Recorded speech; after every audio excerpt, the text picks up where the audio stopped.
Okay. Good morning, everybody. Thank you for coming in. This is the Owatonna School Board. It's Thursday, the 25th of February, 7:15. For a special meeting, I'll call the meeting to order, and Eric has our attendance. All 7 reps and the student representative are That's present. terrific. Thank you. Champ. Let's all start with the pledge. Allegiance to the flag of the United States of America and to the republic for which it stands, one nation, under God, indivisible, with liberty and justice for all. First up would be to approve the agenda for our meeting this morning. We'll entertain a motion. So moved. Second. Have a motion and a second. All in favor with an aye? Any opposed? That motion carries. I'm going to turn things over to Mr. Elstead for the learning plan. Thank you, Mr. Chair, members of the board this morning, and thank you for making this special meeting work. We have looked at, we've been through several different learning models throughout this school year as the conditions around the coronavirus have changed and made it so. As Governor Walz indicated last Wednesday, he's once again turning back the dials, to use the verbiage that he uses, looking at the conditions that are currently in our state and maybe even more locally in Steele County. I'll show you a little bit of data here as to why we want to make or recommend this change for you to consider. In Steele County, and this was as of last Thursday, the new data will be coming out actually today at 11 o'clock. The number was at 29.17. We anticipate that this week will probably be in the very low 20s. And again, it's a 14-day count. You take that 14-day count and then you divide that by 3.65, which is the factor, because we have 36,500 residents in Owatonna, or Steele County, excuse me, which will give us that number. It is even our belief that as we now have started tracking this county number, that in 2 weeks' time we could be closer to 15 per 10,000. So the numbers are dropping in Steele County. Furthermore, we track our district data. We have our own, and you've seen some of that before, our COVID tracker with the district. And what we look at are those that are close contacts, and furthermore, those that were infectious while in school. Over the last 14 days, we've had one person that was infectious while at school. What we're also learning, though, is that student-to-student transmission is almost negligible in our district. In fact, I think we're at 0.0365 for student-to-student transmission while at school. Now, there may have been some cases for student-to-student transmission in other settings outside of school, but certainly not in our classrooms thus far.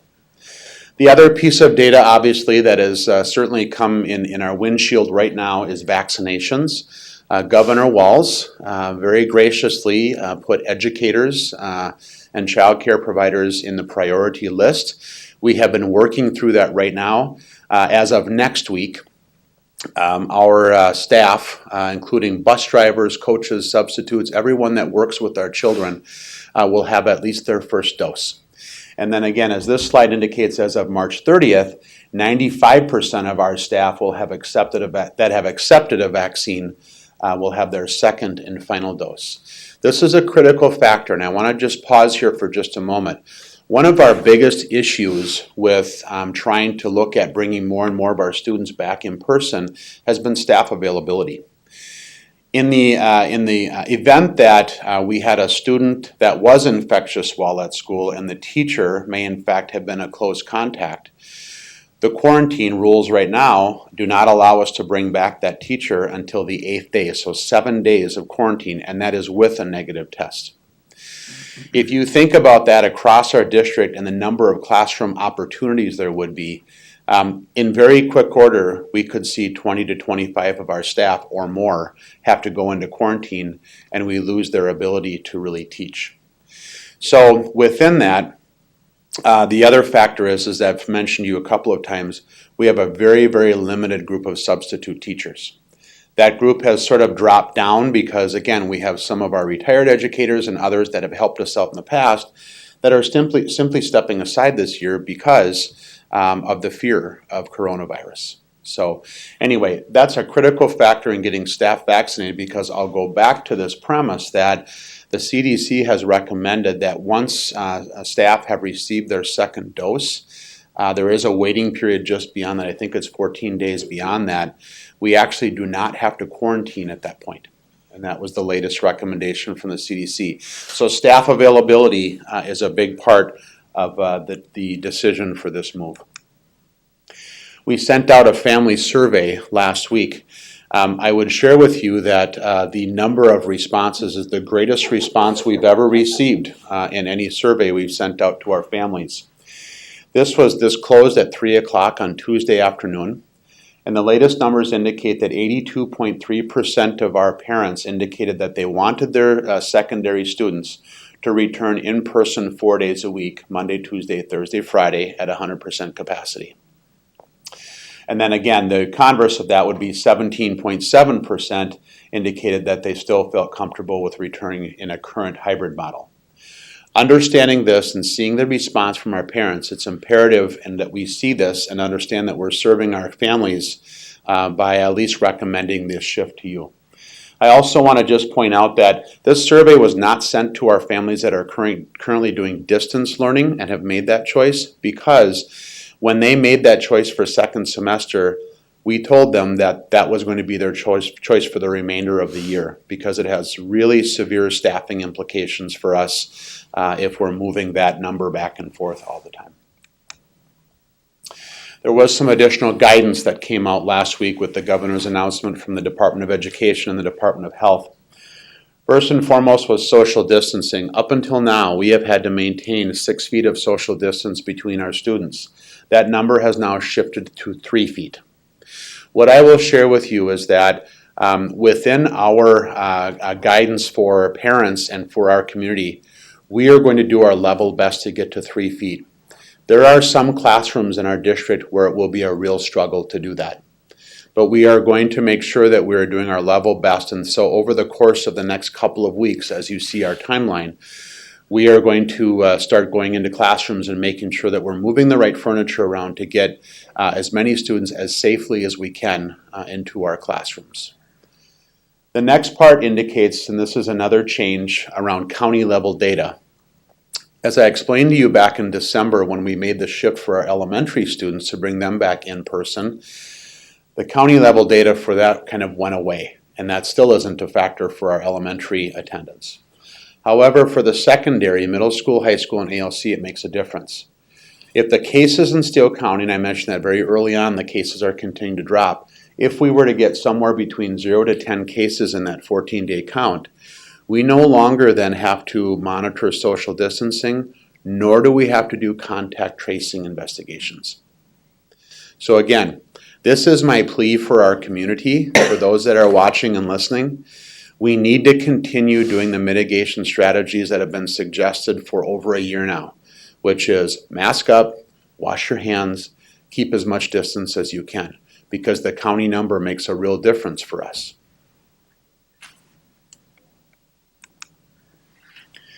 The other part that I want to add, and this is, I'll trigger into the next slide, around a 4-day week. We are still obligated under Executive Order 20-82 to offer a full distance learning opportunity for those families that choose that.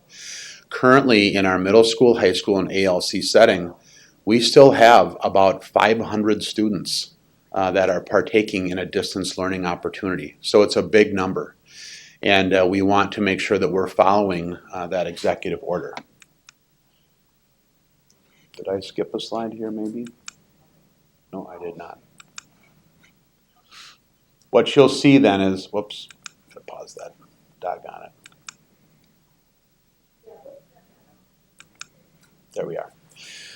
The recommendation that I'm making for you this morning, I do have a couple of other little pieces of data for you, is that all of our 612 students return to a 4-day schedule of in-person instruction starting on Tuesday, March 30th.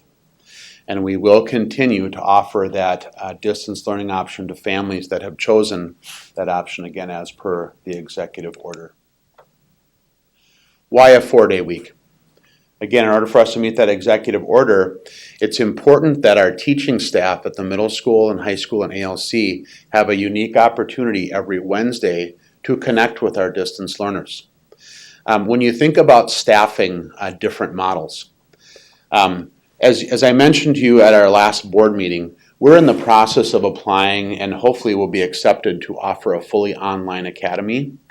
If you have an opportunity to get that from that privilege from the Department of Education, you can staff programs very differently, because what we would look at then is we would assign staff just to distance learning, and that would be their role, is to be those facilitators of different content areas. Because this year we've really been asked to do 3 different models, we didn't have the staffing to do all 3 models and have separate people doing separate work as that. We were allowed at the elementary to do that because our kids don't travel at the elementary, so they have one classroom teacher and they do the reading and math and all of those subject areas. But as you know, at the secondary they travel and they go to different content area experts to each period to get that learning. So within that, we're limited in our staffing, so we still have to allow the staff to connect on Wednesdays. And that's an important factor because, as I mentioned, we're still serving 500 students in that way. And so we want to make sure that the 4-day week stays intact for the remainder of this school year. The conditions of return. Face masks and face coverings will absolutely be required. And there is no negotiation with this. We believe that face masks, as has been scientifically proven over and over again, are and is the largest factor in keeping our folks safe, keeping our students, staff, and other community members safe. Within that, we'll ask that we have them on in all of our buildings unless otherwise directed. Why otherwise directed? The guidance could change. And that could change tomorrow, it could change next month, it might not change until next December, we don't know. But we want to make sure that there's some flexibility there. I know that there have been some that maybe look at face coverings and maybe don't have the same beliefs around face coverings that the CDC or other Department of Health agencies have suggested. What we're saying to families is that this is required and it's non-negotiable. If a family has a belief that they do no longer want to wear masks, distance learning will have to be their option, because that's the only way that we can try to keep all of our students safe in bringing them back. Social distancing, taken from the guidance again, will be at least 3 feet when feasible. Disinfection and sanitizing will happen after every class period. That's not changing. We've been doing that all along and will continue to do so. And then we will be quarantining for any close contacts. Although the social distancing number changed to 3 feet, close contact will still be in effect for 6 feet. So what we're doing in our classrooms is we're looking at how do we tier desks in classrooms or tables in classrooms so that we can still limit the number of close contacts if we happen to have a student that's infectious while at school. So again, these will be the conditions of return on that March 30th day. This is one other piece, then I'm going to go back to the recommendation, add a few other details. How will we handle future outbreaks?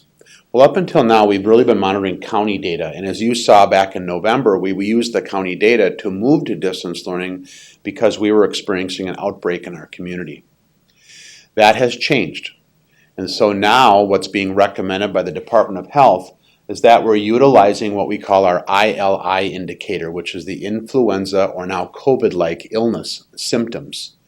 So in a particular building, and I'll pick on Owatonna Middle School, if we had 5% of students and staff that were experiencing those influenza or COVID-like illness symptoms, it then triggers a consultation with Steele County Public Health to determine how large the transmission and spread is in the building.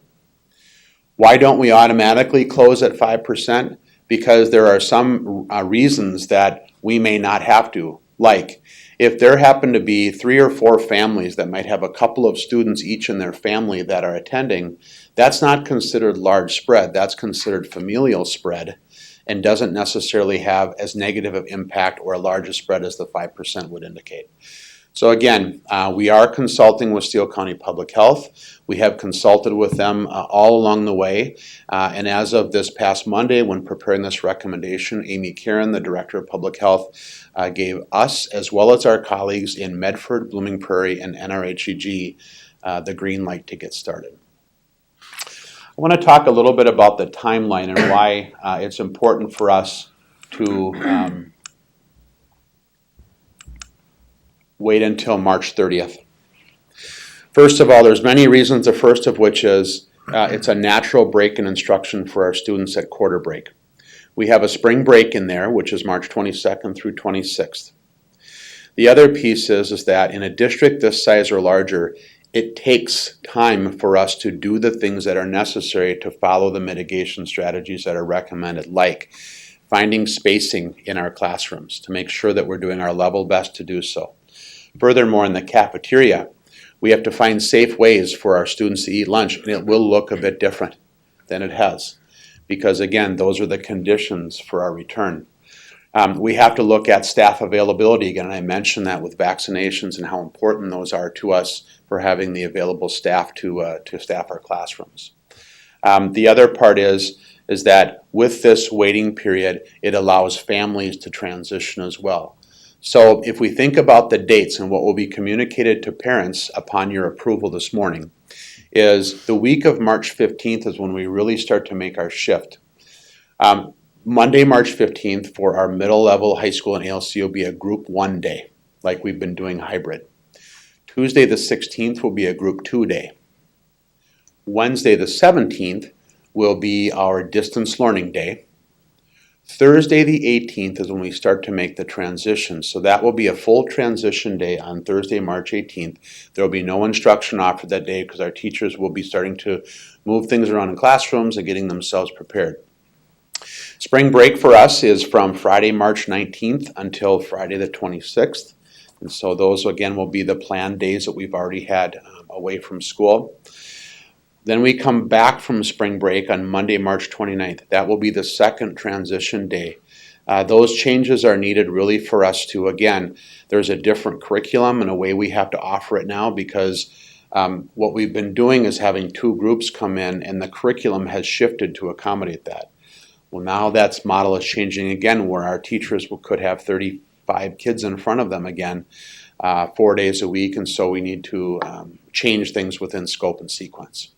So again, those are the reasons why we're delaying. I would also add for you that we do contact our colleagues to try to learn from other districts and what they're doing. Most of the districts in the Big 9, with the exception of Mankato, are starting in that week of March 29th and 30th. And for the very same reasons that I illustrated for you this morning. So at this point, I believe I've given you all of the information and the recommendation as to what we're asking you to consider this morning. I would love to answer questions if you have them. Okay, how is that going to work? Do we need to adhere to a 3 feet distance, and are there enough buses to get students to class? So there are 2 settings that the Department of Health has allowed us to have a little bit more flexibility. One of them is a lunchroom and the other one is bus transportation or buses. In our letter to parents, because we've had to run a 50% capacity with buses, what we're sharing with parents is that we will no longer have that 50% capacity anymore, and we will have to have buses. And so all of our students and drivers obviously will be masked. Many of our routes in the community are 15 minutes or less, which is helpful because that's the rule about 6 feet, 15 minutes. But again, we just don't have enough transportation to do that. So that's one of the pieces that they gave us some flexibility with. And will the parents be notified of anything changing in bus numbers? Yeah. Yes. So in our communication with parents upon your approval this morning would be that bus routes are going to continue pretty much as they've been running them. There might be a few nuanced changes. If there are changes to any routing or anything for any of our secondary students, we've given the number of the bus companies and they'll be notified about that change. And furthermore, we recognize that some secondary students may not have been being transported yet, but now they would like to because of a work schedule at home or whatever the case might be. We're allowing those students to re-engage and become part of our routing again if need be. So the bus company, again, is a great partner with us, and they'll be navigating, which is just one more reason why giving us a couple of weeks here to do some planning around that is really helpful.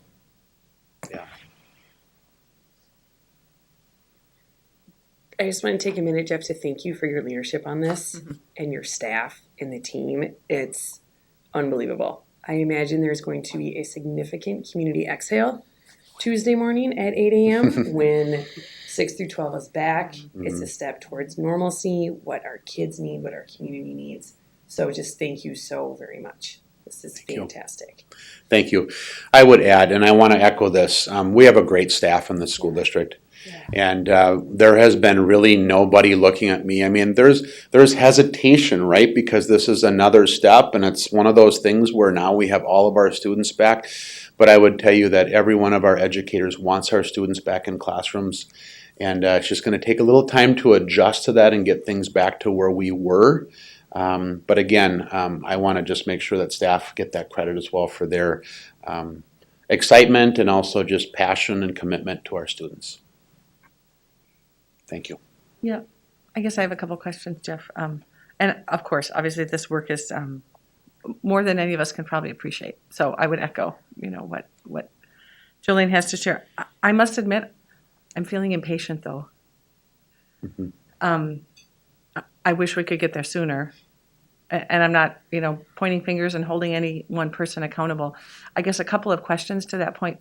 Do you know how many? What is the status of teachers who have been vaccinated the first time? Are we kind of done with that phase, or? As of next week, we'll have all of our staff that has been accepted a vaccine will have their first dose. Yep. Again, it goes back to the science around what the CDC is allowing for close contact. Staff availability, again, is probably the largest issue within this.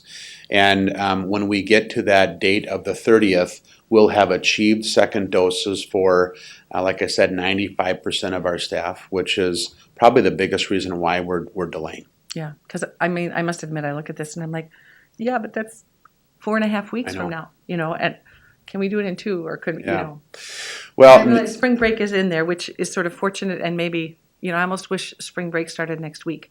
Yeah. So that, Yeah. you know what I mean? You could, but. Yeah, it still wouldn't alleviate the concern we have about staff availability. The other thing I would share with you is that our students have been in person and hybrid, and I want to make that clear. I mean, we've had students in hybrid. I recognize it's not 4 or 5 days a week, but they've been in person. There are some districts that haven't seen their kids in a classroom.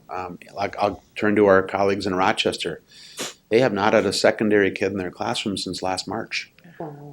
And so this is a big shift for them. There are some districts that have gone earlier, but they got special consideration because of county numbers or whatever the case might be. And I'm not going to claim to know all of the rationale. But again, I feel like this cadence for us gives us enough time to be more planful versus hasty. I'd like to maybe take care of a lot of the mitigation before we get to that point versus sort of kind of drop it in and see what happens. Yeah. So just to kind of clarify, effectively, for students then, kind of their experience of spring break is essentially extended by 2 days, right? Because they're not going to have instruction on that Thursday, and they're not going to have instruction on Monday. That's correct. Yep. And it's to allow staff, remember, those days at spring break are non-contract days for our teaching and support staff. Yeah. Other thoughts, comments? Yeah, Nikki. So with those 2 additional non-learning days, are we still within our parameters for number of days? We are requesting some additional time from the Department of Ed, and that has been allowable all the way along. I know some districts have gone as far as taking 5 transition days during their transitions between models. Our staff, when we met with them, we started to kind of figure out what were the factors and how much time would be needed. And this includes some of our custodial staff as well, with moving furniture and putting things in classrooms. And so 2 days appeared to be the most reasonable timeline to do that. But maybe just to clarify, if maybe I misunderstood your question, Nikki, Do we have to add days at the end of the school We year? do not. We're still in a No, good the position. Department of Ed has given us additional days to do that. We just reached our sort of limitation with the last one, and so we are requesting a couple of more days from the department, which they have graciously given to every district because the conditions change, so. Okay. How about over here? Deborah? Eric? I'm fine. Questions? Thoughts? This fear of spring break and so people don't run too wild like we had for Thanksgiving and Christmas and just so they stay respectful when Yep. they do their things. Yeah, I would just add to that. I know there's been folks that have asked about, why wouldn't we take a little time, at least over a spring break, which would delay our in-person even further. I think it's an assumption that people are traveling over a spring break because of many different factors of why they might be here staying locally. However, it doesn't matter if they're going to Austin, Texas or Austin, Minnesota. We still need to be careful. We still need to follow the strategies that are in place because if our numbers tick up very quickly in Steele County again, we will shift back to distance learning. That's the way this goes. And so, again, it's my plea to our community that if we want to keep our students attending and keeping things in our windshield like prom and graduation, it's important that we do our job. And we continue as adults to be great role models for our children to let them know that these strategies are important for keeping us there, to stopping the spread.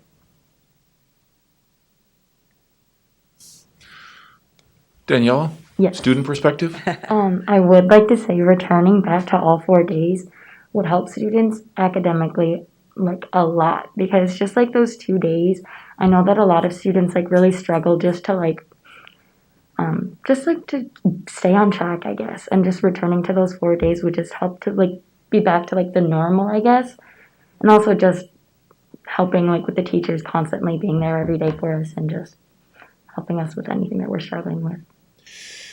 Thank you for that perspective, Daniela, because I know that our students, a good number of them, I know some of them are hesitant and some of them certainly kind of like the hybrid style because it Yeah. maybe fits their lifestyle better or work or whatever the case might be. But we are still convinced that the best learning that happens is when our students are in front of us.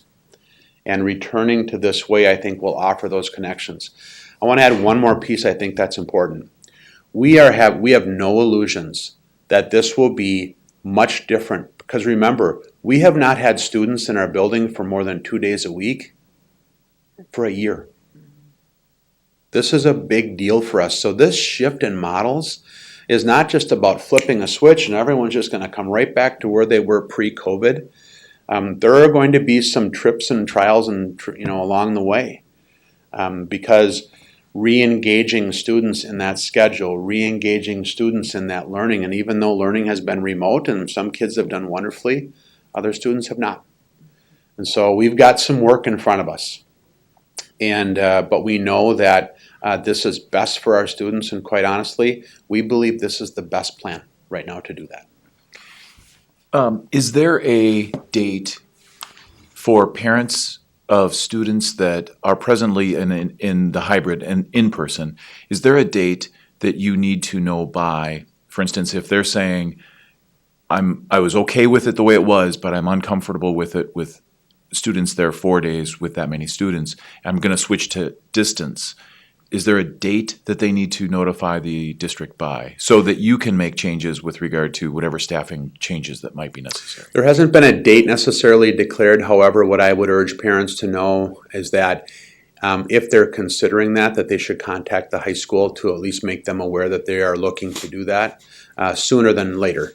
I think, well, I know this, Mr. Kath, Ms. Sullivan, and Mr. Shavers will be sending out letters specifically from their sites, which will provide parents those sorts of dates and things like that, because what the parents are receiving this morning is the 30,000-foot district view, and what they'll receive from their respective buildings is much more detail around the plan. Because like at the high school, I'll explain this, when they come back, we've got to take ACT tests, we've got MCA testing to get done. I don't like the notion of bringing students back in to do testing, But the Department of Education, United States Department of Education yesterday sent out a letter to say, we're still doing that. And so we will have to accommodate that as we bring them back. But that isn't the reason why. The reason why is we want our students back in buildings again. Jeff, one more question. Do you know when will the building leaders be sending that additional detail? 'Cause parents I would will- assume that will come early next week at the Okay, latest. But next week, so. Yeah, I would say, and it could come as early as tomorrow. I don't know that we set a definitive date yet because they're still working out some details with staff. But I do think that we've got a timeline here that they'll turn that around rather quickly. Nikki, did you have some? Yeah, just, can you remind us again why a 4-day week and not a 5-day week? Because we still have to serve about 500 distance learners that are in our middle school, high school, and ALC, the staffing for us does not allow us to have a separate set of high school staff. Now, if the money trees around Owatonna for school districts were full, we might be able to accommodate that because we would actually have to go out and hire about 25 new secondary educators to do that. We just don't have that. We've been reducing our budget along the way. So within that, we have to accommodate the needs of our distance learners in a different way, meaning that Wednesday, we have to at least have one day where they can connect with distance learners, our teaching staff, I should say, are connecting with distance learners to make sure that they're still getting that connection and quality that we promised them around whether they've chosen to be in-person, hybrid, or distance learning. Thank you. You asking for board action? I am. I'm asking for your consideration today, and the actual item I'm asking for you to consider is that you would approve this plan for the return of our secondary learners in ISD 761. Okay. Any further comments, questions?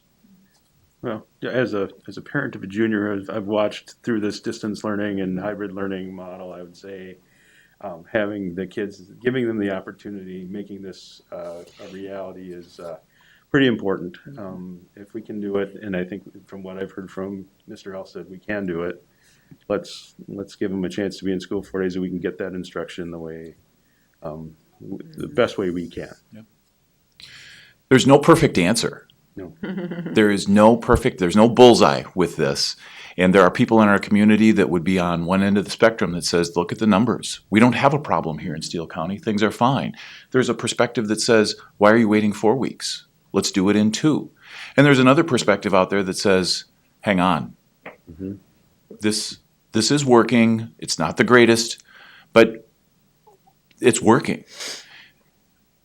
I think what you're proposing is the means by which we can help the greatest number of students with the greatest outcome for their educational opportunities and mitigate the risk to the greatest extent possible.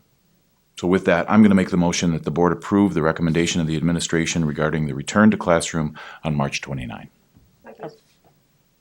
We have a motion and a second? Well, I can second, but I'd want to amend your motion. It's March 30th.